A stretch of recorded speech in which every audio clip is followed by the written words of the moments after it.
Hello, আসসালামু আলাইকুম। কি অবস্থা সবার, কেমন আছেন? আমরা প্রথমে যেটা করব সেটা হচ্ছে সাউন্ড একটু চেক করে নিব। ঠিক আছে?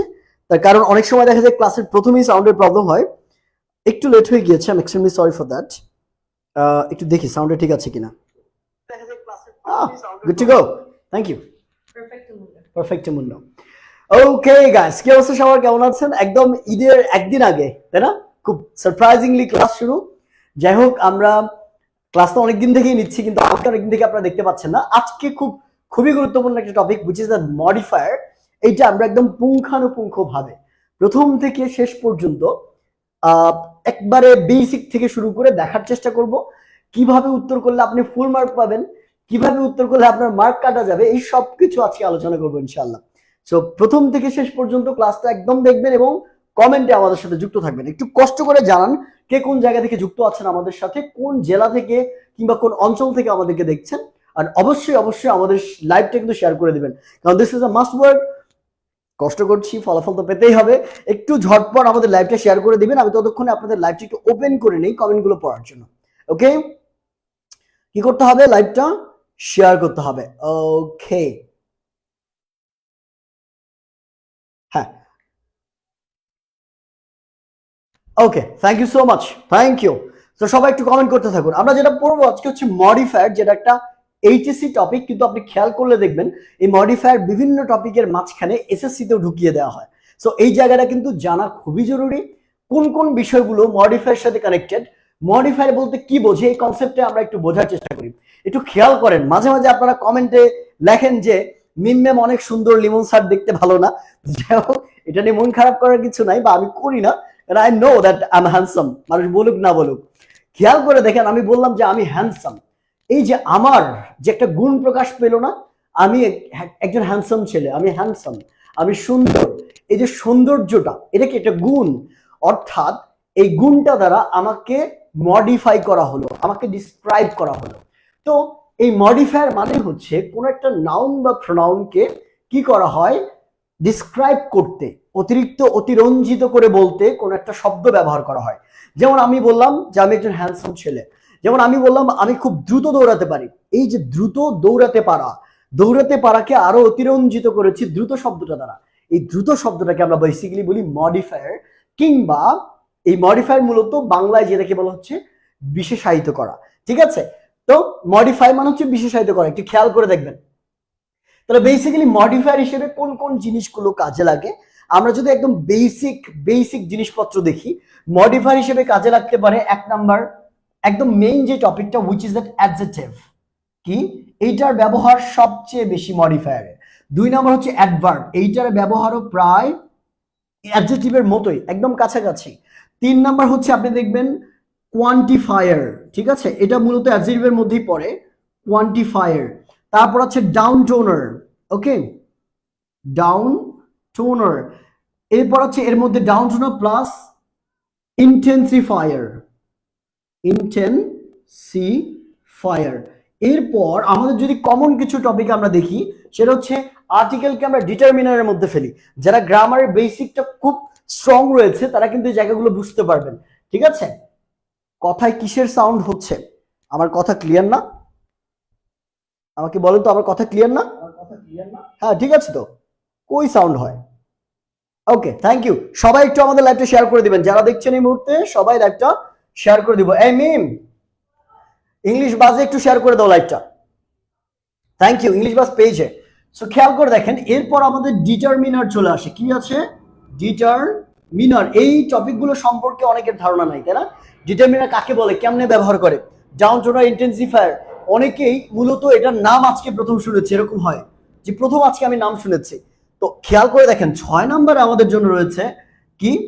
Demonstrative, demonstrative, demonstrative. এরপর 7 নম্বর হচ্ছে ভার্বালস। এরকম বেশ প্রায় 10টার মতো টপিক আছে, যে বেসিক টপিকগুলো মূলত মডিফায়ার হিসেবে কাজ করে।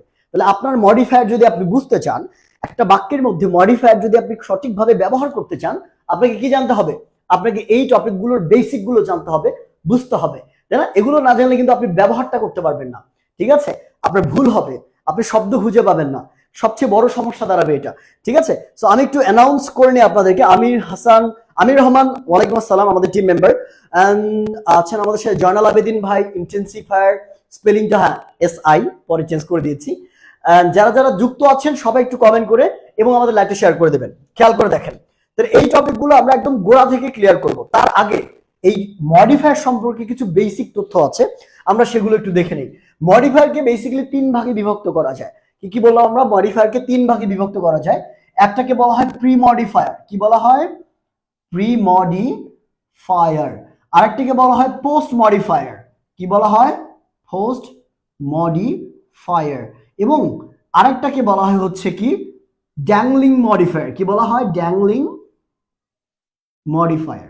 তো ড্যাংলিং মডিফায়ারটা বেসিক্যালি আপনাদের অ্যাডমিশন টেস্টের ক্ষেত্রে আসে। আপনাদের এইচএসসি পরীক্ষায় ড্যাংলিং মডিফায়ারের ব্যবহার আপনাদেরকে দেবে না, কিন্তু প্রি এবং পোস্ট এই দুইটা মডিফায়ার আপনাদের অবশ্যই থাকবে। ঠিক আছে, যদি কোশ্চেন প্যাটার্ন নিয়ে বলি, মূলত কত মার্ক এখানে থাকবে, কিভাবে আপনি অ্যান্সার করবেন সেটা নিয়ে যদি একটু কথা বলি, মূলত এখানে 10টা শূন্যস্থান থাকে। কয়টা শূন্যস্থান থাকে? 10টা শূন্যস্থান থাকে। প্রত্যেকটা শূন্যস্থানে মার্ক হচ্ছে 0.5 করে ইন্টু 10, মানে 10টা শূন্যস্থান, টোটাল মার্ক হচ্ছে 5। এই 5 মার্ক তুলতে গেলে আপনাকে 10টা শূন্যস্থানের সঠিক মডিফায়ার ব্যবহার করতে হবে। বোঝা গিয়েছে ঘটনা? এখানে এই মডিফায়ারে কিন্তু কোনো অপশন দেয়া থাকে না, মানে আপনার উপরে কোনো শব্দ অপশন আকারে দেয়া থাকবে না, আপনার নিজের শব্দগুলো জেনারেট করে ওখানে লিখতে হবে। ঠিক আছে, আমি কোশ্চেন ব্যাংক যখন সলভ করাবো তখন কিন্তু এই জায়গাগুলো ক্লিয়ার হয়ে যাবে। রাজু আমাকে বলেছেন আসসালামু আলাইকুম, যারা সালাম দিয়েছেন ওয়ালাইকুম আসসালাম।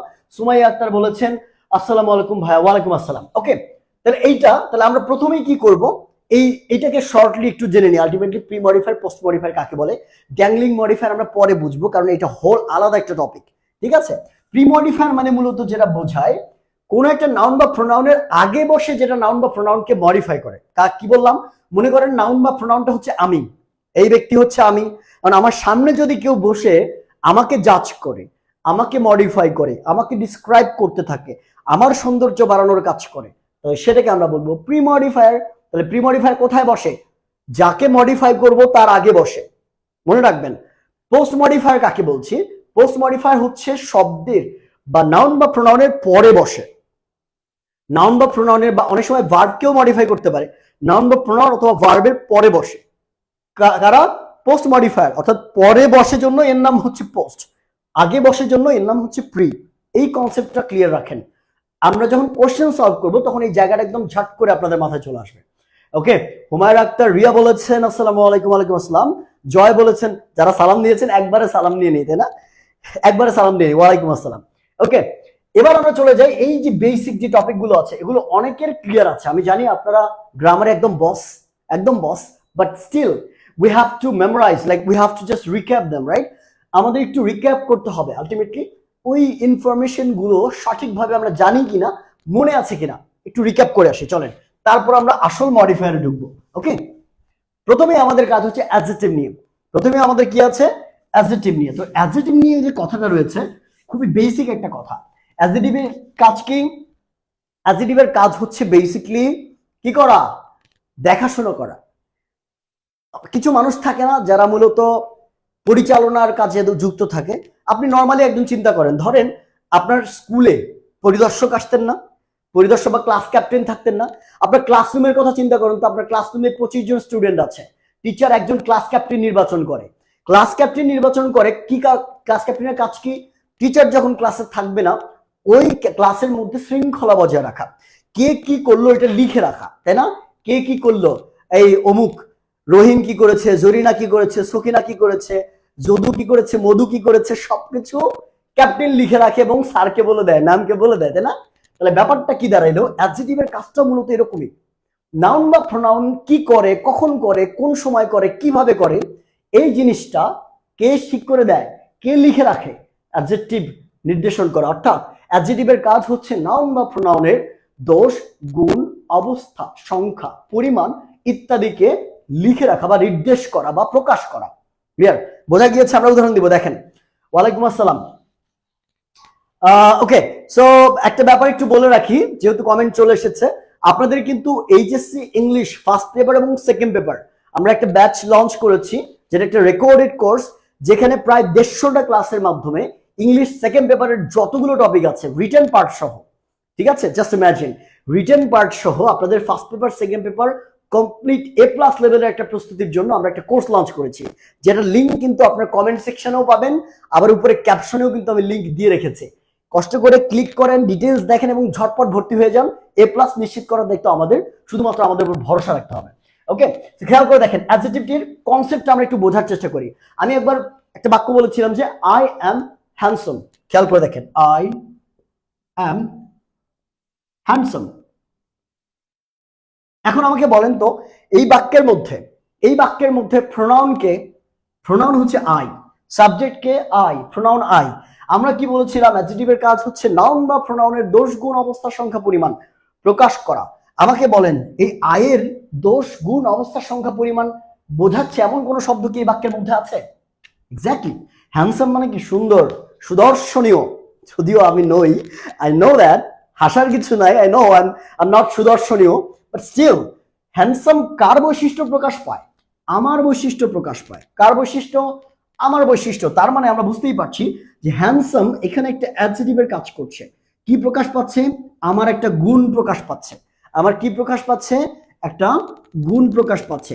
এবার আমি যদি বলি যে I saw 12 men over there, I saw 12 men over there, I saw 12 men over there, অর্থাৎ সেখানে আমি ওইখানে আমি 12 জন মানুষকে দেখলাম, ওইখানে আমি 12 জন মানুষকে দেখলাম। এই বাক্যের মধ্যে খেয়াল করেন তো, I saw কি দেখলাম? 12 জন মানুষকে। এই যে মেন মানে মানুষগুলো, খেয়াল করে দেখেন এটা একটা নাউন না? এটা একটা নাউন না? তার নাউনের আগে কি বসেছে? 12 শব্দটা বসেছে। আর 12 কি একটা সংখ্যা? 12 কি একটা সংখ্যা। ক্যাপ্টেন কি করতো? কয়জন বাইরে গিয়েছে এটাও লিখে রাখতো, যে ম্যাম একসাথে ওরা 3 জন বাইরে গিয়েছে। এই যে 3 জন লিখে রাখে, অ্যাডজেক্টিভ কি করলো? 12 জনকে লিখে রেখেছে, 12 জন নির্দেশ করেছে। যখন কোনো নাউন বা প্রোনাউনের সংখ্যাকেও নির্দেশ করবে তখন সেটা হয়ে যাবে একটা অ্যাডজেক্টিভ। ক্লিয়ার? সাজিদ বলেছেন ভাই এসএসসি এর করবেন কিনা? এসএসসি এরও আসবে, একটু দাঁড়াও, একটু ধৈর্য ধরো, আমার কোর্সটা গুছিয়ে নেই। এসএসসির কোর্সও তোমাদের একদম পেন্ডিং আছে, খুব দ্রুত চলে আসবে ইনশাআল্লাহ। এই জায়গাটা ক্লিয়ার কিনা একটু বলো, এই জায়গাটা ক্লিয়ার কিনা তোমাদের? আমার মনে হয় যে এই জায়গা নিয়ে কোনো সমস্যা থাকার কথা না। এবার অ্যাডজেক্টিভের কিন্তু অনেকগুলো প্রকারভেদ রয়েছে, আমরা অত গভীরে যাব না। অ্যাডজেক্টিভের বেসিক ধারণাটা তোমাদের ক্লিয়ার থাকলে কিন্তু মডিফায়ার কাজে লাগাইতে পারবা, ঠিক আছে? অ্যাডজেক্টিভের অনেকগুলো প্রকারভেদ রয়েছে ভিতরে, basically adjective of quality, adjective of quantity, তারপরে হচ্ছে তোমার অ্যাডজেক্টিভ অফ নাম্বার, ঠিক আছে, নিউমেরাল অ্যাডজেক্টিভ, অনেকগুলো ভিতরে অ্যাডজেক্টিভ রয়েছে। আমরা সেগুলো বেসিক গ্রামারের ক্লাসে দেখব। আজকে আমরা এটার ফাংশনটা বোঝার চেষ্টা করছি। এটার সাথে আরেকটা অ্যাডজেক্টিভ মূলত আপনাদের মডিফায়ারে কাজে লাগে, which is that এইটার একটা ব্রাঞ্চ বলা চলে, যেটাকে আমরা বলি নাউন অ্যাডজেক্টিভ। এই টার্মটা বেসিক্যালি অনেক জায়গাতে আপনি দেখবেন মিস ইনফরমেশন ব্যবহার করা, অনেক বইয়ে দেখবেন এই টার্মটা এভাবে ব্যবহার করেই নাই তারা। নাউন অ্যাডজেক্টিভ বলতে তারা ভাবে যে নাউন অ্যাডজেক্টিভ বলতে কিছু নাই, আলটিমেটলি অনেক স্কলারের ক্ষেত্রে আমি দেখেছি অনেকগুলো বইয়ে তারা নাউন অ্যাডজেক্টিভ আকারেই কি করেছে, নির্দেশ করেছে যেটাকে নাউন অ্যাডজেক্টিভ বলা যাবে, যেহেতু ফাংশনগুলো এর সাথে মিলে যায়, ঠিক আছে? জি ভাই, clear, thank you. Okay, so আজকে যেহেতু তোমাদের পরীক্ষার ঈদের একদম একদিন আগের ক্লাস, ঠিক আছে? আমরা ঈদ যদি 29 তারিখে হয়, 30, 1 তারিখ, 2 তারিখ থেকে আবার আমরা ক্লাস শুরু করব। 2 তারিখ অথবা 3 তারিখ রাত থেকে আমাদের ক্লাস আবার শুরু হবে। আমি এবার চেষ্টা করব, জয় বলেছেন অ্যাডমিশনে, ইনশাআল্লাহ চেষ্টা করব। আমি এবার থেকে চেষ্টা করব আপনাদের সপ্তাহে 6 দিন অ্যাটলিস্ট ক্লাস নেওয়ার, ঠিক আছে? কারণ অনেক দেখলাম আলটিমেটলি অলসতার কারণে অনেক টাইম নষ্ট করে ফেলি আমি। সো মোটামুটি সপ্তাহে 6 দিন ক্লাস নেওয়ার ট্রাই করব। কবে থেকে? 3 তারিখ থেকে ইনশাআল্লাহ। আজকের ক্লাস হবে, মাঝখানে ঈদের ছুটি যাবে 3 তারিখ পর্যন্ত। 3 তারিখে আবার রাতে আপনাদের সাথে দেখা হবে সুপার ডুপার ক্লাস নিয়ে। দেখেন, সো নাউন অ্যাডজেক্টিভ কাকে বলে? এটা খুব কনসেপ্ট, খুবই সরল সোজা একটা কনসেপ্ট।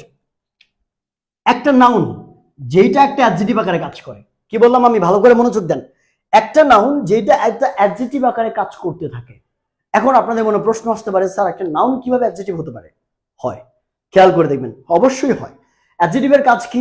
নাউন বা প্রোনাউনের আগে বসে দোষ গুণ অবস্থার সংখ্যা পরিমাণ করা। তাহলে কোনো নাউন বা প্রোনাউনের আগে যদি কোনো নাউন বসেই সেই কাজটা করতে পারে, তাহলে তো তাকেই আমরা অ্যাডজেক্টিভ বলতে পারবো, রাইট? তার মানে আমরা বিষয়টা কি দাঁড়াইলো, একটা নাউন থাকবে আরেকটা নাউন থাকবে, অর্থাৎ একটা নাউনের আগে আরেকটা নাউন বসবে এবং এই নাউনটা দ্বারা এই নাউনকে মডিফাই করা বোঝাবে।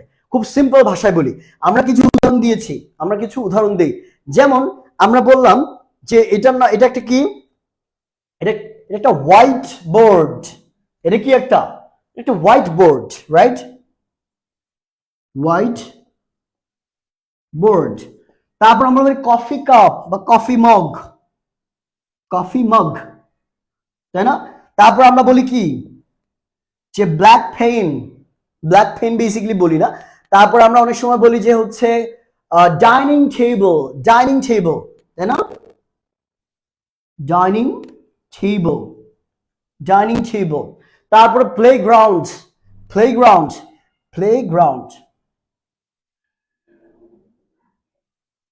এই শব্দগুলোতে একটু যদি খেয়াল করে দেখেন, এই হোয়াইট শব্দটা কি, একটা রঙের নাম।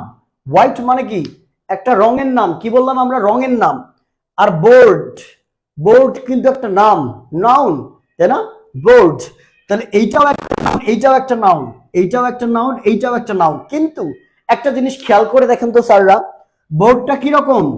বোর্ডটা হচ্ছে সাদা। বোর্ডটা কিরকম? বোর্ডটা সাদা। তার মানে এই বোর্ডের ধরন প্রকাশ করতে আমরা হোয়াইটকে ব্যবহার করছি। এই বোর্ডের ধরন প্রকাশ করছে কে? হোয়াইট। বোর্ডটা কেমন? বোর্ডটা সাদা। তার মানে সাদাটা এই বোর্ডে একটা গুণ। ক্লিয়ার? তাহলে দেখেন নাউনটা কিভাবে একটা গুণ হিসেবে কাজ করছে। দ্যাটস ওয়াই এই নাউনটাকে আমরা একটা নাউন অ্যাডজেক্টিভ বলতে পারি। কি বলতে পারি? এই হোয়াইটটা একটা নাউন অ্যাডজেক্টিভ। সেম ভাবে কফি মগটা একটা নাউন, কফিও একটা নাউন। কিন্তু যদি বলি কিসের mug, answer is the coffee mug. আমরা বলি ওয়াটার বটল, এই পানির বোতলটা দিক দাও তো, ওয়াটার বটল না, ওয়াটার বোতল। সো এই ওয়াটার বোতলের ক্ষেত্রে খেয়াল করে দেখেন তো, ওয়াটার একটা নাউন, বটল আরেকটা নাউন, এই দুইটা নাউন। তবে যদি বলি কিসের বোতল, the answer will be water বোতল। তারা দুইটা নাউন পাশাপাশি বসেছে, বাট এই নাউনটা দ্বারা এই নাউনের কি ধরন প্রকাশ পাচ্ছে না। কিসের বোতল? ওয়াটার বোতল। তাহলে এই ওয়াটারটা আলটিমেটলি কি করছে? এই ধরন প্রকাশ করতে কাজে আসছে। এই কারণে আমরা এই ওয়াটারটাকে বলবো নাউন অ্যাডজেক্টিভ। কি বলবো আমরা? Noun adjective. Clear? Village people, very good. Riadur Rahman বলেছেন ভিলেজ পিপল, ভেরি গুড। আরো কিছু উদাহরণ তোমাদের মাথায় আসলে একটু কমেন্ট করে জানাও। যারা যারা দেখছো, আরো কিছু উদাহরণ যদি মাথায় চলে আসে, ঝটপট কমেন্ট বক্স ফাঁকা আছে। ঠিক আছে, কাজে লেগে পড়ো। Thank you so much. Iftikar Rashid বাবুর ভাই বলেছেন আপনার ক্লাস খুবই ভালো লেগেছে, ধন্যবাদ। ভালো থাকবেন এবং ক্লাসে নিয়মিত যুক্ত হবেন, তাই না? তাহলে আমরা নাউন অ্যাডজেক্টিভ সম্পর্কে বিস্তারিত জানলাম ইনশাআল্লাহ, এটা নিয়ে আর কোনো সমস্যা থাকার কথা নয়। এবার আমরা চলে যাই অ্যাডভার্বের ক্ষেত্রে। অ্যাডভার্বটা কি জিনিস? Number 2 is that adverb. এইটার ফাংশনটা আমরা একটু বোঝার চেষ্টা করব। অ্যাডজেক্টিভ থেকে urban people, very good. Table cloth বা টেবিল ক্লথ, ও আচ্ছা, টেবিলের উপরে যে কাপড়টা থাকে, খুবই ভালো মসজিদুল আলম ভাই, ভেরি গুড। সবাই খুব ভালো করছেন। অ্যাডভার্বের কনসেপ্টটা অ্যাডজেক্টিভের সাথে অনেকটা মিল আছে। ঠিক আছে, খেয়াল করে দেখেন। এখন আমি যদি বিষয়টা আপনাকে একটু খুব সুন্দর করে হিস্ট্রি দিয়ে বোঝাই, এই অ্যাডভার্বটা আমি আপনাকে হিস্ট্রি দিয়ে বোঝাবো। মনে করেন এটা হচ্ছে আমজনতা। এরা কারা? আমজনতা। কখনকার সময়ে আমরা জানি যে প্রায় 200 বছরেরও বেশি আমাদের এই বাংলা অঞ্চলে বা আমাদের এই ইন্ডিয়ান সাবকন্টিনেন্টে ব্রিটিশের শাসন ছিল। কার শাসন ছিল স্যাররা? হিস্ট্রিও শেখেন, ইংলিশের সাথে সাথে হিস্ট্রি শেখেন, সাধারণ জ্ঞানে কাজে লাগবে। আমরা জানি প্রায় 200 বছরের বেশি সময় ধরে ব্রিটিশরা আমাদেরকে শাসন করেছে। এখন আমাকে বলেন তো, শুধু কি ওই সময় ব্রিটিশরাই ছিল? কি ছিল? জমিদাররা ছিল না, রাজারা ছিল না, জমিদার। তখন কি ছিল? জমিদার প্রথা। তাহলে আমজনতার উপরে আমজনতাকে শাসন করতো কারা? আমজনতাকে শাসন করত কতিপয় কিছু জমিদাররা শাসন করত। এবার আমাকে বলুন তো, এই জমিদারকে আবার শাসন করতো কারা? এই জমিদারকে আবার শাসন করতে হচ্ছে ব্রিটিশ সরকার। কারা? ব্রিটিশ সরকার। মিম, ও চিল্লাচিল্লি করতেছে। ঠিক আছে, আমাদের নতুন একটা বিল্লু আসছে, আসো বাবা, আপনাকে দেখাই। ওর নাম হচ্ছে হুরায়রা। ওর নাম হুরায়রা। আপনারা জানেন যে আরবিতে হুরায়রা শব্দের অর্থ হচ্ছে বিল্লু আর কি, বিড়াল। ঠিক আছে, আমাদের মহানবী একজন সাহাবীকে নাম দিয়েছিলেন আবু হুরায়রা। উনি অনেক বিড়াল পছন্দ করতেন বলে ওনাকে ডাকা হতো যে বিড়ালের বাবা। সো পরবর্তীতে কিন্তু আবু হুরায়রা বলেই ওনাকে সারা জীবন ডাকা হয়েছে, তাই না? হুরায়রা ওর নাম হচ্ছে হুরায়রা, বেসিক্যালি হুরায়রা অর্থ হচ্ছে বিড়াল। ওকে, আচ্ছা, classroom, thank you so much. তো খেয়াল করে দেখেন বেসিক্যালি কি দাঁড়াইলো, এই ব্রিটিশরা শাসন করেছে জমিদারদেরকে, আর জমিদাররা শাসন করেছে, শোষণ করেছে আমাদের সাধারণ আম জনতাকে। এবার যদি আমরা এই হায়ারার্কিটা একটু কল্পনা করে দেখি, এই যে এই ব্যক্তিরা যারা আছে সাধারণ আম জনতা, এদেরকে যদি আমরা নাউন বা প্রোনাউন ধরি, স্যাররা ধরেন আম জনতা যারা আছে তাদেরকে ধরলাম কি নাউন বা প্রোনাউন, আর যারা জমিদার আছে এদেরকে আমরা ধরলাম অ্যাডজেক্টিভ। আমাকে বলেন তো আমজনতার উপর খবরদারি কারা করত? জমিদাররা। আমজনতাকে, আমজনতার দোষ গুণ অবস্থা সংখ্যা পরিমাণ কে প্রকাশ করত? জমিদাররা। জমিদাররা কাকে নিয়ে কথা বলতো? আমজনতার উপর অত্যাচার চালাইতো। এখন আমাকে বলেন আমজনতা যদি নাউন বা প্রোনাউন হয় তাহলে অ্যাডজেক্টিভ কি করতো? নাউন বা প্রোনাউনের দোষ গুণ অবস্থা সংখ্যা পরিমাণ প্রকাশ করত।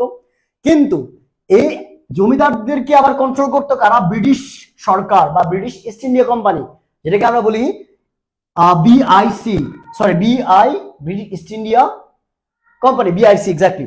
So British east India company তারা কিন্তু এই যে অ্যাডজেক্টিভকে, এইটাকেও আবার শাসন করতো। আলটিমেটলি যদি আমি বোঝাই, এই ব্রিটিশ ইস্ট ইন্ডিয়া কোম্পানি তাহলে হচ্ছে অ্যাডভার্ব। তো ব্যাপারটা কি দাঁড়াইলো, আমরা বলি না একটা কথা আছে না, স্যারের উপর একটা শশার থাকে, স্যারের উপরে শশার মানে বোঝেন গ্রামের কথা এটা, ঠিক আছে? স্যারের উপর হচ্ছে শশার একটা হচ্ছে কি আছে, একটা কথা আছে, একটা প্রবাদ আছে, মানে কি একজন যদি বড় হয় তার বড়র উপরও বড় বাপ থাকে। তো ব্যাপারটা এরকমই দাঁড়াইলো, নাউন বা প্রোনাউনকে মডিফাই করে হচ্ছে অ্যাডজেক্টিভ, নাউন বা প্রোনাউনের দোষ গুণ সংখ্যা পরিমাণ লিখে রাখে হচ্ছে অ্যাডজেক্টিভ। ঠিক একই ভাবে অ্যাডজেক্টিভের দোষ গুণ সংখ্যা পরিমাণ লিখে রাখে অ্যাডভার্ব। তাহলে অ্যাডভার্বের কাজ কি? ওই যে বাপের বাবার কি, স্যারের উপর শশার। এখন অ্যাডভার্বের কাজ কি শুধুমাত্র অ্যাডজেক্টিভের দোষ গুণ অবস্থা সংখ্যা পরিমাণ প্রকাশ করা? নো, অ্যাডভার্ব অনেকগুলো কাজ করে একসাথে, ঠিক আছে? অনেকগুলো কাজ করে। কি কি কাজ করতে পারে?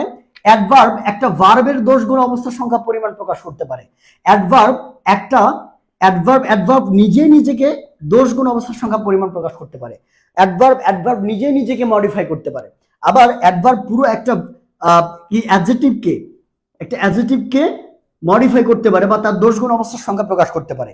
অথবা বাক্যের প্রথমে বসে পুরো একটা বাক্যকেও সে মডিফাই করতে পারে। কি ক্ষমতা দেখেন, ক্ষমতা দেখছেন একবার, লেভেল দেখেন, লেভেল। আচ্ছা, একজন বলেছেন হুমায়ুন কবির এত গপ্প করেন কেন? আর গপ্প ভালো না লাগলে আপনি চলে যান ভাই, কোনো সমস্যা নাই, আমি গপ্প দিয়েই পড়াই। গপ্প যদি না থাকে আমার ক্লাসে আপনি মজা পাবেন না। আলটিমেটলি আপনার যদি গপ্প ভালো না লাগে লিমন স্যার ক্লাস করার দরকার নেই, ঠিক আছে? আমি মজার মানুষ, মজা করতে পছন্দ করি, মজায় মজায় পড়াবো। পোলাপান ক্লাস করবে, না করলে ভালো না লাগলে চলে যাবে, কোনো প্রবলেম নেই, ঠিক আছে? তাহলে দেখেন কি দাঁড়াইলো, verb, adverb, adjective and sentence, এই চারটা জিনিসকে কে মডিফাই করে? এই যে অ্যাডভার্ব বেচারা। তাহলে ক্ষমতা দেখেন, খেয়াল করে দেখেন। কিন্তু যদি অ্যাডজেক্টিভের দিকে তাকাই, অ্যাডজেক্টিভ শুধুমাত্র মডিফাই করতে পারে কাকে? নাউন বা প্রোনাউনকে। এর আর কোনো ক্ষমতা নাই, এর আর কোনো ক্ষমতা নাই। ক্লিয়ার? বুঝতে পেরেছি আমরা? ওকে, থ্যাংক ইউ সো মাচ। তাহলে আমরা এটা মুছে দিলাম দিয়ে এবার আমরা পরবর্তী অংশের দিকে একটু মুভ করে ফেলি। এবার অ্যাডজেক্টিভ এবং অ্যাডভার্বের মধ্যে একটা সাধারণ মিথ কাজ করে। মিথ বোঝেন? মিথ বোঝেন তো? ঠিক আছে, মিথ বোঝেন তো নাকি? দেখেন, ক্লাস ভালো লাগা এটা কমপ্লিটলি আপনাদের উপর। মিম অবশ্যই আমার থেকে অনেক ভালো ক্লাস নেয়, এটা আমিও স্বীকার করি। এবং বেসিক্যালি যেটা হয় যে আমিও মাঝে মাঝে মিমের অনেক টেকনিক কপি করার চেষ্টা করি, এটা স্বীকার্য। ভালো জিনিস স্বীকার করতে কোনো সমস্যা নাই। আমার ওয়াইফ বলে যে তাকে আমি সবসময় নিচু রাখার চেষ্টা করবো, this is not like that. She is talented, she is more talented than me. Like আমাকে বলতে পারেন যে ওর থেকে কম ট্যালেন্টেড, ও বেশি জানে, খুব ভালো করে সুন্দর করে গুছিয়ে ক্লাস নেয়। সো দিট ডাজন্ট মিন যে আপনারা আলটিমেটলি ক্লাসে সেগুলা ক্লাস করা বাদ দিয়ে বলতে থাকবেন, this is not like that. আপনারা স্পোকেন ক্লাস করছেন না, এইচএসসি ক্লাস করছেন, সো এগুলো নিয়ে কথা বলেন না, ওকে? আর আমি হাজারবার এটা স্বীকার করছি ক্লাসের মধ্যে, ভিডিওর মধ্যে, যে মিম আমার থেকে অনেক সুন্দর করে বোঝায়, অনেক সুন্দর করে ক্লাস দেয়, এটা আপনার স্বীকার করার কিছু নাই। তো দেখেন কি বললাম, আমরা মডিফায়ার নিয়ে কথা বলছিলাম। এবার আমরা একটু আলোকপাত করি কোথায় অ্যাডজেক্টিভ এবং অ্যাডভার্ব এই দুইটার মধ্যে পার্থক্য কোথায়। এই দুইটার মধ্যে একটা অলওয়েজ আমাদের একটা মিস ইনফরমেশন কাজ করে, একটা কনফিউশন কাজ করে। কিভাবে? আমরা মনে করি যে কোনো একটা শব্দের সাথে যদি এল ওয়াই যুক্ত থাকে, কোনো একটা শব্দের সাথে যদি এল ওয়াই যুক্ত থাকে, তবে সেটা একটা অ্যাডভার্ব হিসেবে কাজ করে। এই ধারণা কার কার আছে? এই ভুল ধারণা কে কে রেখেছেন? ঠিকবো? একটু খেয়াল করে দেখেন। গল্পে গল্প শিখবো ভাইয়া। আচ্ছা, thank you so much. First day Samina Khatun বলেছেন word plus L Y is equals to adverb. এই ধারণা কার কার ছিল এতদিন পর্যন্ত, যে যে কোনো শব্দের সাথে এল ওয়াই যুক্ত থাকলেই সেটা একটা অ্যাডভার্ব হিসেবে কাজ করবে? কার কার এই ধারণা ছিল একটু কমেন্টে ঝটপট জানিয়ে দেন। ওকে, আচ্ছা, এখন আপনাদের মনে হতে পারে যে ঠিক আছে, এতদিন থেকে তো এটাই জানি আমি, এটাই হতে পারে, এটাই সঠিক। কিন্তু এখন কয়েকটা জিনিস আমি আপনাকে বলি, কয়েকটা উদাহরণ দেওয়ার চেষ্টা করি। যেমন আমরা অনেক সময় বলি না যে সে অনেক ফ্রেন্ডলি, তুমি তো অনেক ফ্রেন্ডলি ভাবে কথা বলো, তুমি তো অনেক ফ্রেন্ডলি, অনেক মিশুক। আমরা অনেক সময় বলি খুব দ্রুত দৌড়াতো, বা খুব দ্রুত যাও, তোমার বাবা ডাকছে, খুব দ্রুত যাও, কুইকলি, পরীক্ষার সময় শেষ হয়ে যাচ্ছে, দ্রুত যাও, দেরি হয়ে যাচ্ছে, দ্রুত যাও, কুইকলি, ফ্রেন্ডলি, কুইকলি। তারপরে আমরা কি বলি?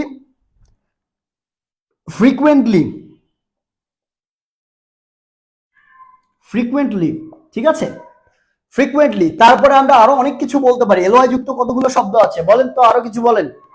ঠিক আছে, এই যে একজন উদাহরণ দিয়েছেন, থ্যাংক ইউ সো মাচ। খেয়াল করে দেখেন, তাহলে আলটিমেটলি যেটা আমি বোঝানোর চেষ্টা করছি সেটা হচ্ছে এই কনসেপ্টটা ভুল, যে প্রত্যেকটা ওয়ার্ডের সাথে এলওয়াই যুক্ত থাকলে আপনার সেটা অ্যাডভার্ব হবে। এটা সঠিক নয়। অ্যাডভার্ব হতে গেলে তাকে অবশ্যই কাকে কাকে মডিফাই করতে হবে? হয় অ্যাডজেক্টিভকে, নইলে অ্যাডভার্বকে, নইলে ভার্বকে, নইলে একটা সেন্টেন্সকে। এই চারটার যে কোনো একটাকে তাকে মডিফাই করতে হবে, আদারওয়াইজ সে অ্যাডভার্ব হবে না। এখন শর্টকাটে চেনার উপায় কি? লাভলি, এক্স্যাক্টলি, একজন উদাহরণ দিয়েছেন, লাভলি। শর্টকাটে চেনার উপায় হচ্ছে, যদি একটা অ্যাডজেক্টিভের সাথে এলওয়াই যুক্ত থাকে, তখন সেটা একটা অ্যাডভার্ব হবে। একটা অ্যাডজেক্টিভের সাথে যদি একটা এলওয়াই যুক্ত থাকে, তখন আপনি তাকে অ্যাডভার্ব বলতে পারবেন। কিন্তু যদি একটা নাউন বা প্রোনাউনের সাথে এলওয়াই যুক্ত থাকতে পারে না, যদি একটা নাউনের সাথে এলওয়াই যুক্ত থাকে, তবে সেটা কিন্তু একটা অ্যাডজেক্টিভ হয়ে যাবে, তখন সেটা একটা অ্যাডজেক্টিভ হবে, তখন সেটাকে আমরা অ্যাডভার্ব বলতে পারবো না। যেমন এই শব্দটা দেখেন, ফ্রেন্ডলি। ফ্রেন্ড কিন্তু একটা কি নাউন, তাই না?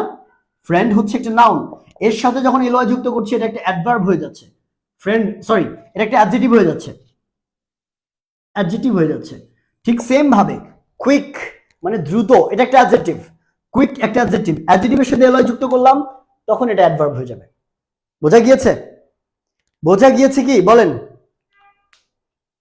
আচ্ছা, ভেরি গুড, ক্লিয়ার। এই ছোট্ট পার্থক্যটা একটু বুঝে রাখেন, আপনাদের কাজে দেবে, খুবই কাজে দেবে। Thank you. আমরা পরবর্তী অংশের দিকে চলে যাই। অ্যাডভার্বের সাথে কানেক্টেড আরেকটা জিনিস রয়েছে। আমি আপনাদেরকে একটু আগে বলেছিলাম ডাউন টোনার এবং ইন্টেন্সিফায়ার, তাই না? কি বলেছিলাম? ডাউন টোনার এবং ইন্টেন্সিফায়ার। ঠিক আছে, এই ফাঁকে একটু বলে নেই, আপনারা যারা এইচএসসির প্রিপারেশন নিয়ে চিন্তায় আছেন, একদম কিছুই পারেন না, কিছু জানেন না, তাদের জন্য আমাদের একটা খুব সুন্দর গুছানো একটা কোর্স আছে। ফার্স্ট পেপার এবং সেকেন্ড পেপার দুইটাই আমাদের কাছে খুব গুছিয়ে এ প্লাস লেভেলের প্রস্তুতি নিতে পারবেন আমাদের সাথে। আমি এবং মার্জান হাবিব, শেফা মিস আছে এখানে। আপনাদের দুইটাই একদম পুরা বেসিক থেকে শুরু করে রিটেন পার্ট সহ আমরা কমপ্লিট করে দিব। কোর্সটাতে এখন ভর্তি চলছে, আমাদের ক্যাপশনে কিন্তু লিংক দেওয়া আছে, লিংকে ক্লিক করে আপনি অ্যাডমিশন নিতে পারবেন। ওকে, ঠিক আছে, একটু খেয়াল করে দেখেন, ডাউন টোনার এবং ইন্টেন্সিফায়ারের মধ্যে খুব সুন্দর একটা পার্থক্য আছে এবং খুব সুন্দর একটা ব্যাখ্যা আছে এগুলোর। খেয়াল করেন, প্রথমে আমরা ইন্টেন্সিফায়ার ট্রাই করি। ইন্টেন্সিফায়ারের খুব সুন্দর একটা ব্যাখ্যা এই শব্দটার মধ্যেই রয়েছে। ইন্টেন্স কথার অর্থ আমরা কি জানি? ইন্টেন্স কথার অর্থ হচ্ছে তীব্র। কি জানি আমরা? তীব্র। আমরা এটা ভুলে অনেক সময় বাংলাটাকে বলি তীব্র বলি, তীব্র বলা যাবে না, এটা তীব্র। ওকে, উচ্চারণটা এরকম হবে। ইন্টেন্স মানে হচ্ছে তীব্র। ইন্টেন্সিফাই আমরা জানি কোনো ভার্বের সাথে এফ ওয়াই যুক্ত করলে, কোনো নাউনের সাথে এফ ওয়াই যুক্ত করলে মাঝে মাঝে সেটা ভার্ব হয়ে যায়। যেমন ইন্টেন্স, এটাকে আমরা ইন্টেন্সিফাই যখন বলবো তখন একটা ভার্ব হয়ে গেল, মানে কি? তীব্রতর করা। তীব্রতর করা। ইন্টেন্সিফাই মানে কি তীব্রতর করা। এখন ইয়ার কখন যুক্ত হয়, যেমন ফার্ম ফার্মার, ফার্ম ফার্মার, তাহলে ফার্ম মানে কি কৃষিকাজ, যে কৃষিকাজ করে সেই তো ফার্মার। ঠিক সেম ভাবে যে তীব্রতর করে তোলে সেই তো ইন্টেন্সিফায়ার, যে ইন্টেন্সিফাই করে সে ইন্টেন্সিফায়ার। তাহলে যে তীব্রতর করে তোলে তাকে আমরা বলি ইন্টেন্সিফায়ার, যে তীব্রতর করে তোলে। এখন কথা হলো যে কে কাকে তীব্রতর করে তুললো, মাঝখানে তো বোঝা যাবে না, তাই না? মাঝখানে তো বোঝা যাবে না যে কে কাকে তীব্রতর করে তুললো। একটু ভালো করে বোঝার চেষ্টা করেন, কে কাকে তীব্রতর করে আমি একটু বুঝবো। দেখেন বেসিক্যালি এখানে যেটা হয়, ইন্টেন্সিফায়ার গুলো এক একটা অ্যাডভার্ব হিসেবে কাজ করে। এই ডাউন টোনার এবং ইন্টেন্সিফায়ার এই দুইটাই কিন্তু কি, এই দুইটাই হচ্ছে অ্যাডভার্ব। এই দুইটা মাথা রাখবেন, এই দুইটা অ্যাডভার্ব হিসেবে ফাংশন করে। তার মানে আমরা বুঝতেই পারছি ইন্টেন্সিফায়ার কি করে, কার তীব্রতা বাড়িয়ে দেয়, নাউনের অ্যাডজেক্টিভের তীব্রতা বাড়াতে পারে, অ্যাডভার্বের তীব্রতা বাড়াতে পারে, ভার্বের তীব্রতা বাড়াতে পারে, কিংবা একটা বাক্যের পুরো অর্থের গাঢ়ত্ব বাড়াতে পারে। বুঝাতে পেরেছি? যেহেতু এটা অ্যাডভার্ব হিসেবে কাজ করে, তার মানে অ্যাডভার্ব যাদেরকে মডিফাই করে তাদের তীব্রতা বাড়াতে পারবে। যেমন আমরা কি বলতে পারি, একজন উদাহরণ দিয়েছেন যে ভ্যারি এবং সো এই দুইটা হচ্ছে কি হিসেবে কাজ করে, ইন্টেন্সিফায়ার হিসেবে কাজ করে। আরো অনেকগুলো রয়েছে, যেমন আমরা বলি না যে আই এম হ্যান্ডসাম। নিজের প্রশংসা করার উপায় দেখে নেন, এইভাবে নিজের সম্পর্কে উদাহরণ লিখতে হয় যাতে করে নিজের প্রশংসা আমি নিজেই করতে পারি। ঠিক আছে? সামিনা খাতুন, এটা এভরিডে ক্লাস ইনশাআল্লাহ। আমরা আগামী এই মাঝখানে একটা বন্ধ পাবো ঈদের, তারপরে এই 3 তারিখ থেকে আবার আমাদের রেগুলার ক্লাস শুরু হবে রাতে। তো আই এম ড্যাশ হ্যান্ডসাম, এই ড্যাশের জায়গায় আপনি কি বলতে পারেন, আই এম ভেরি হ্যান্ডসাম, তাই না? এই হ্যান্ডসামটা কি বলেন তো, এই হ্যান্ডসামটা কি? এই হ্যান্ডসাম একটা অ্যাডজেক্টিভ, আমরা বের করেছিলাম, তাই না? হ্যান্ডসাম একটা অ্যাডজেক্টিভ। ঠিক সেম ভাবে ভেরিটা কি, ভেরি দ্বারা হ্যান্ডসামের পরিমাণ প্রকাশ পাচ্ছে না। পরিমাণ আমরা কি বলেছিলাম, যে যখন অ্যাডজেক্টিভের দোষ গুণ অবস্থা সংখ্যা পরিমাণ প্রকাশ করবে যে শব্দ দ্বারা, তাকে আমরা অ্যাডভার্ব বলবো। তার মানে এই ভেরিটাকে আমরা কি বলতে পারি, একটা অ্যাডভার্ব বলতে পারি, তাই না? একটা অ্যাডভার্ব বলতে পারি। এখন প্রশ্ন হলো, এটা তো অ্যাডভার্ব বটে, কিন্তু এর আরো একটা নাম আছে, কিভাবে, কেন? দেখেন হ্যান্ডসাম মানে কি, সুদর্শনীয়। কিন্তু যখন আমি বলছি আই অ্যাম হ্যান্ডসাম, আমি সুদর্শনীয়, মানে আপনি নর্মালি সুদর্শনীয়, ঠিক আছে? কিন্তু যখন ভেরি শব্দটা আমি ব্যবহার করছি তখন সুদর্শনের পরিমাণটা বেড়ে যাচ্ছে। আমি অনেক সুদর্শনীয়, সুদর্শনীয়, অনেক সুদর্শনীয়, কোনটা বেশি মনে হয় আপনার? অনেক সুদর্শনীয় বেশি না? তাহলে এই অনেক শব্দটা দ্বারা, ভেরি শব্দটা দ্বারা হ্যান্ডসামের পরিমাণকে বৃদ্ধি করা হয়েছে, তীব্রতাকে বৃদ্ধি করা হয়েছে। এই কারণেই এই ভেরি অ্যাডভার্বটাকে বলা হয় একটা ইন্টেন্সিফায়ার। কি বলা হয়? একটা ইন্টেন্সিফায়ার। ক্লিয়ার? বুঝতে পেরেছি আমরা? বোঝা গিয়েছে এই জায়গাটা? হ্যাঁ, রেজাউল আলম রাব্বি ভাই, মডিফায়ার নিয়ে আলোচনা হবে। এগুলো আমরা মডিফায়ার বেসিক জিনিস নিয়ে আলোচনা করছি, যে জিনিসগুলো আপনার মডিফায়ার পড়তে গেলে লাগবে, আমরা মডিফায়ার নিয়ে আলোচনা করবো ইনশাআল্লাহ। ঠিক আছে? পরাগ ভাই বলেছেন ডেইলি কি ক্লাস আসেন নাকি স্যার? ডেইলি আগামী 3 তারিখ থেকে ডেইলি ক্লাস পাবেন আপনি। ঠিক আছে? ঈদের আগে ভাবলাম একটু হুট করে চলে আসি আপনাদের সারপ্রাইজ দিতে। ঈদের পর 3 তারিখ মানে এই 28, 29, 30, 1, 2 এই কয়দিন আপনাদের ঈদের বন্ধ, তারপর আবার ক্লাস শুরু হবে ইনশাআল্লাহ। ওকে, তাহলে ইন্টেন্সিফায়ার বোঝা শেষ। আচ্ছা, যেমন আমরা আরেকটা উদাহরণ দিতে পারি। আরেকটা উদাহরণ কি হতে পারে, আমরা অনেক সময় বলি না যে, দেখেন it is much freezing, it is much freezing. Much freezing মানে কি? ইট ইজ মাচ কোল্ড আপনি বলতে পারেন, ইটস ওকে। ফ্রিজিং মানে হচ্ছে বেসিক্যালি ঠান্ডা বোঝায়। ইট ইজ মাচ কোল্ড মানে এখানে অনেক ঠান্ডা, অনেক ঠান্ডা। খেয়াল করে দেখেন তো, কোল্ড মানে কি? কোল্ড মানে হচ্ছে ঠান্ডা। তাহলে এই ঠান্ডাটা কি একটা অ্যাডজেক্টিভ, অ্যাডজেক্টিভের পরিমাণকে নির্দেশ করেছে কি? মাচ। তার মানে এটা একটা ইন্টেন্সিফায়ার, ইন্টেন্সিফায়ার, তাই না? পরিমাণ বৃদ্ধি করে দিয়েছে। কোল্ড মানে ঠান্ডা, আর মাছ কোল্ড মানে অনেক ঠান্ডা। তাহলে অনেক দ্বারা কি কোল্ডের পরিমাণ বেশি করে দেওয়া হয়। এখন এর আগে যদি আমরা আরো একটা ইন্টেন্সিফায়ার ব্যবহার করি, কিরকম? আমরা যদি বলি টু মাচ, তাহলে পরিমাণ দেখেন আরো বৃদ্ধি পাইলো না? কোল্ডের পরিমাণ কি আরো বৃদ্ধি পাইলো না? তাহলে এই টুটা দ্বারাও কিন্তু কোল্ডের পরিমাণটা আরো বৃদ্ধি করা হয়েছে, অনেক বেশি ঠান্ডা। তাহলে এই টু এটাও একটা ইন্টেন্সিফায়ার। ক্লিয়ার? বোঝা গিয়েছে?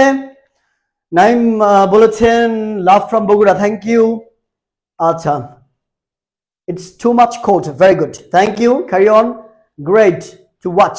হুমায়ুন কবির ভাই ধন্যবাদ, ভালোবাসা নেবেন। Okay, clear? বুঝতে পেরেছি আমরা এই জায়গাটুকু, বোঝা গিয়েছে? এবার আমরা দেখবো ডাউন টোনারটা কি। এটার ডাউন টোনারটা কি, বেসিক্যালি এটা কি জিনিস। এটা খুবই খুবই মানে ইজি একটা কনসেপ্ট। ইন্টেন্সিফায়ার যা, এই ডাউন টোনার তার বিপরীত। ইন্টেন্সিফায়ার যা, ডাউন টোনার তার বিপরীত। এখন ইন্টেন্সিফায়ারের কাজ কি ছিল? তীব্রতাকে বৃদ্ধি করা। কার সামনে বসে? অ্যাডজেক্টিভ কিংবা অ্যাডভার্ব কিংবা কোন একটা ভার্ব এর সামনে বসে তীব্রতাকে বাড়িয়ে দেয়া, অর্থর পরিমাণকে বাড়িয়ে দেয়া, সংখ্যাকে বাড়িয়ে দেয়া, তাই না? এই ছিল কি ইন্টেন্সিফায়ারের কাজ। কিন্তু ডাউন টোনার তার উল্টাটা করে, বাড়ানোর পরিবর্তে সে কমিয়ে দেয়। বাড়ানোর পরিবর্তে কি করে? সে কমিয়ে দেয়। যেমন আমরা বলি কি যে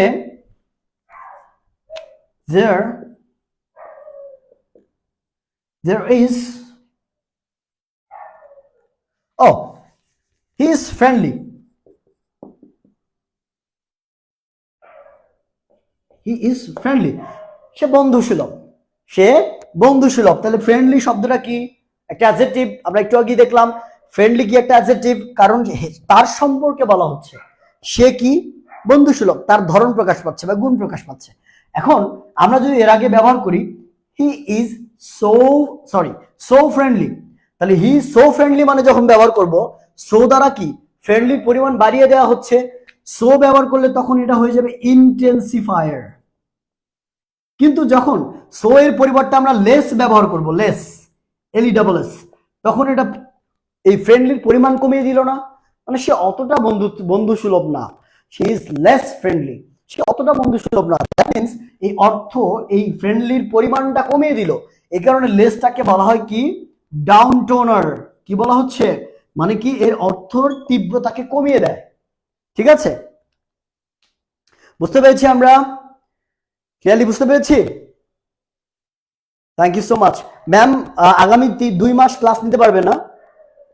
ম্যাম আগামী 2 মাস ক্লাস নিতে পারবে না? Very nice education have learning for something more. আচ্ছা, ম্যাম হচ্ছে এখন সাভারে আছেন বেসিক্যালি, আগামী 2 মাস পর আপনাদের সাথে যুক্ত হবেন এবং আশা করছি আমরা স্পোকেনের কিছু গুছানো ক্লাস একসাথে নিব। ঠিক আছে, 2 মাস আপাতত আমাকে সহ্য করতে হবে। ক্লিয়ার? তাহলে ডাউন টোনার এবং ইন্টেন্সিফায়ার আমরা বুঝলাম, তাই না? ক্লিয়ারলি বুঝতে পেরেছি? কতক্ষণ ক্লাস নিলাম রে? It's almost 45 minutes. আচ্ছা, তাহলে এইটা গেল। এবার আমরা চলে যাই একটু ডেমনস্ট্রেটিভ। কার দিকে? ডেমনস্ট্রেটিভ, ডেমনস্ট্রেটিভ, সো ডেমনস্ট্রেটিভ কথার অর্থ কি? আপনারা জানেন ডেমনস্ট্রেটিভ মানে হচ্ছে নির্দেশ করা, বেসিক্যালি কোনো কিছু নির্দেশ করা বোঝায়। তো ডেমনস্ট্রেটিভ প্রোনাউন মনে আছে না আপনাদের? আছে? ডেমনস্ট্রেটিভ প্রোনাউন কোনগুলো? একটা হচ্ছে দিস, একটা হচ্ছে দ্যাট, একটা হচ্ছে দিস এবং আরেকটা হচ্ছে দোজ।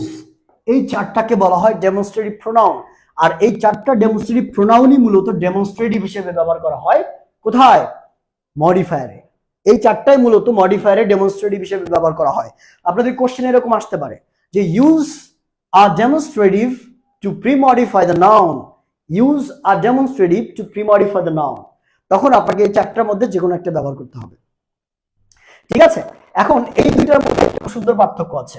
বেসিক্যালি দিস এবং দিস এর মধ্যে this plus this versus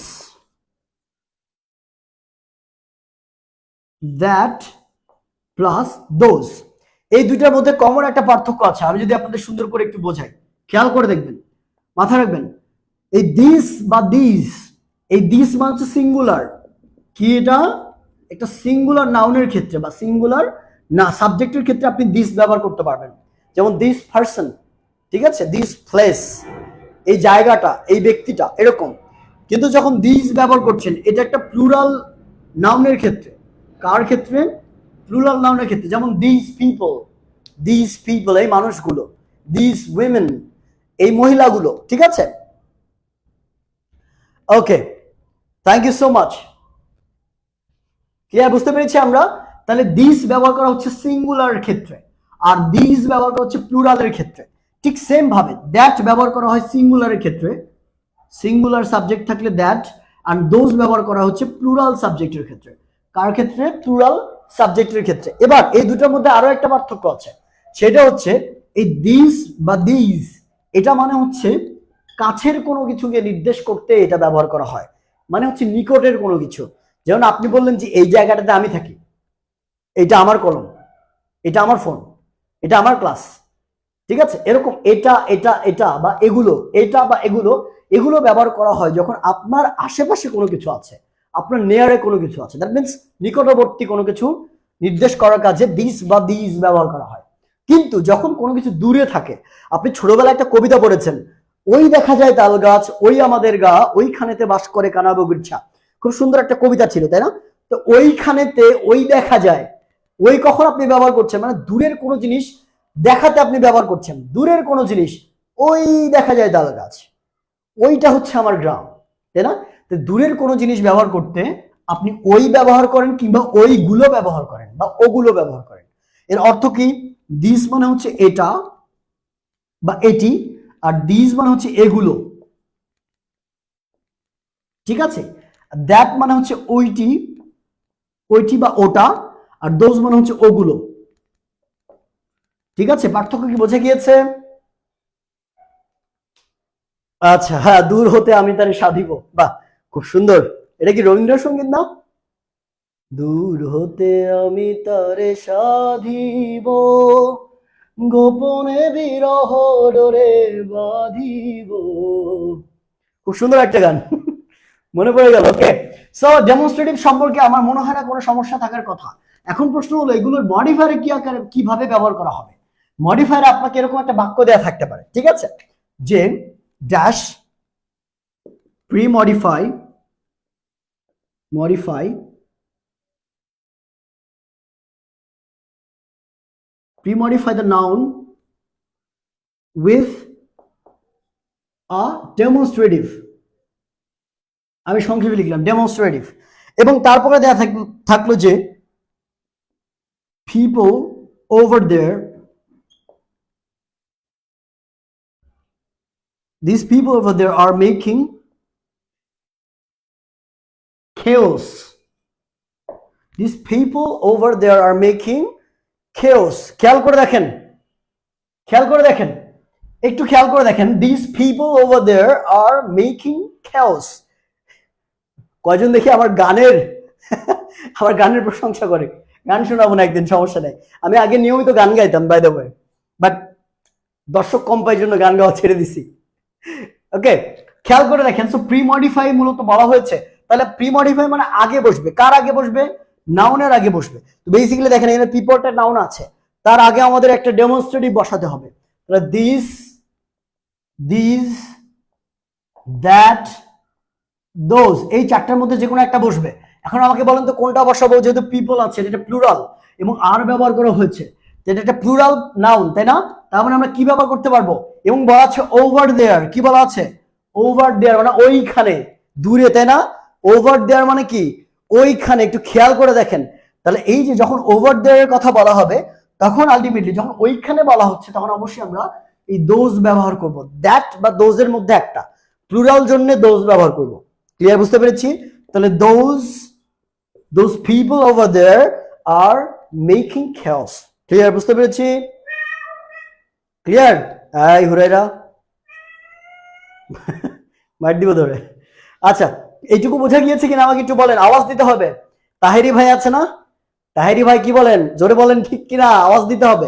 so আওয়াজ না দিলে কিন্তু আলটিমেটলি আমি বুঝবো না যে আমি ঠিক আছি কিনা। Those, very good, very good. Clear এই জায়গাটা? আমরা আজকের ক্লাসে অর্ধেক অর্ধেক অর্ধেক কি শিখলাম? বেসিক শিখলাম। কার বেসিক? মডিফায়ারের বেসিক। মডিফায়ার শিখতে গেলে আমাদের যে যে টপিকগুলো লাগবে, এটার বেসিক আমরা অর্ধেক শিখলাম। বাকি অর্ধেকের মধ্যে খুব গুরুত্বপূর্ণ একটা জায়গা হচ্ছে ভার্বালস। কি? ভার্বালস। এই ভার্বালস মানে কি? এই ভার্বালস মানে হচ্ছে কি? জিরান্ড, infinitive,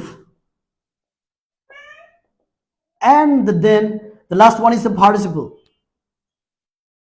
এই তিনটার কনসেপ্ট আপনাকে একদম একদম ক্লিয়ার থাকতে হবে, পানির মতো ক্লিয়ার থাকতে হবে। ঠিক আছে, নুসরাত জাহান নাসরিন আপু বলেছেন, থ্যাংক ইউ সো মাচ। পানির মতো ক্লিয়ার থাকতে হবে কি জিরান্ড, ইনফিনিটিভ এন্ড পার্টিসিপল, এই তিনটা জিনিস। আদারওয়াইজ কিন্তু আপনি মডিফায়ারে এগুলো ব্যবহার করতে পারবেন না। আপনার বুঝতে হবে একটা বাক্যের মধ্যে জিরান্ড কিভাবে ফাংশন করে, কোনটাকে জিরান্ড বলছি, কোনটাকে ইনফিনিটিভ বলছি, কোনটাকে পার্টিসিপল বলছি, প্রেজেন্ট পার্টিসিপল এবং জিরান্ডের মধ্যে কি পার্থক্য রয়েছে। এই যে ছোট ছোট পার্থক্য, ছোট ছোট ক্লারিফিকেশন খুবই জরুরি, খুবই জরুরি। এই জন্য আগামী ক্লাসটা মিস দেওয়া যাবে না। আমি 3 তারিখে বাকি অংশটা বোঝাবো ইনশাল্লাহ। আপাতত আপনারা কোরবানির মাংস টাংস খেয়ে নিজেরা একটু মোটা মোটা তাজা হন, একটু ভালোভাবে ঘোরাফেরা করেন, মাইন্ড ফ্রেশ করেন। এরপর ইনশাআল্লাহ 3 তারিখে আমরা ব্যাক করবো। তবে আরেকটা অ্যানাউন্সমেন্ট আপনাদের জন্য, উইচ ইজ দ্যাট, আমি মাঝে মাঝে বলে আসছি, সেটা হচ্ছে আমাদের কোর্সটাতে জয়েন করতে ভুলবেন না। আপনার কোনো টেনশন করা লাগবে না, আপনি কোর্সটাতে জয়েন করেন। আমরা বেসিক্যালি আপনার A+ এর দায়িত্ব নিয়ে নিব ইংলিশের ক্ষেত্রে, বাকি সব সাবজেক্ট না। কিন্তু ইংলিশের জন্য আপনার আর কোনো টেনশন করতে হবে না। একদম সাজেশন থেকে শুরু করে হ্যান্ড নোট, হাতে লেখা নোট, প্র্যাকটিস শিট, তারপরে হচ্ছে একদম সব PDF নোট, সব কিছু পেয়ে যাবেন। ক্লাসগুলো একদম গুছানো, রিটেন পার্টের সাজেশন সব থাকছে আমাদের এই কোর্সে। সো অবশ্যই কোর্স সাথে যুক্ত হতে ক্যাপশনে কিন্তু লিঙ্ক দেওয়া আছে, লিঙ্কটাতে ঝটপট ক্লিক করে ফেলেন। আর আগামীকালকের মধ্যে যুক্ত হয়ে যান। ঈদের আগে যুক্ত হন, ঈদের পরে কিন্তু আবার সিট ফাঁকা না পাওয়া যেতে পারে, তাই না? আমি রুটিন দিয়ে দিব ইনশাল্লাহ, রুটিন দিয়ে দিব। 3 তারিখ আপাতত মনে রাখেন, 3 তারিখ রাত 10টায় লিমন স্যার আপনার সাথে দেখা করছে। ঠিক আছে, 3 তারিখ রাত 10টায় দেখা হবে। শামীম ওসমানের মতো বলতে হবে খেলা হবে, আসো খেলা হবে। সো 3 তারিখে ইনশাল্লাহ খেলা হবে। সো মডিফায়ার নিয়ে অর্ধেক ক্লাস আমরা আজকে করলাম। আগামী ক্লাসে ইনশাল্লাহ দেখা হবে আপনাদের সাথে। ভালো থাকবেন, সুস্থ থাকবেন এবং আপনাদের ঈদ খুব সুন্দর এবং সুষ্ঠুভাবে, খুব আনন্দময়, আনন্দঘন মুহূর্তের মধ্যে দিয়ে কাটুক, সেই প্রত্যাশাই করি। সঙ্গেই থাকুন লিঙ্গুয়াল একাডেমির সাথে। অ্যান্ড আমরা তো অলওয়েজ ট্রাই করে যাচ্ছি আপনাদের ইংলিশটাকে ডেভেলপ করতে। ঠিক আছে, বাট আপনাদের শুধু সাথে থাকতে হবে, ক্লাসগুলো নিয়মিত দেখতে হবে। ভালো থাকবেন, আমার জন্য দোয়া করবেন। সবাইকে আগামী ঈদ মুবারক। আল্লাহ হাফিজ।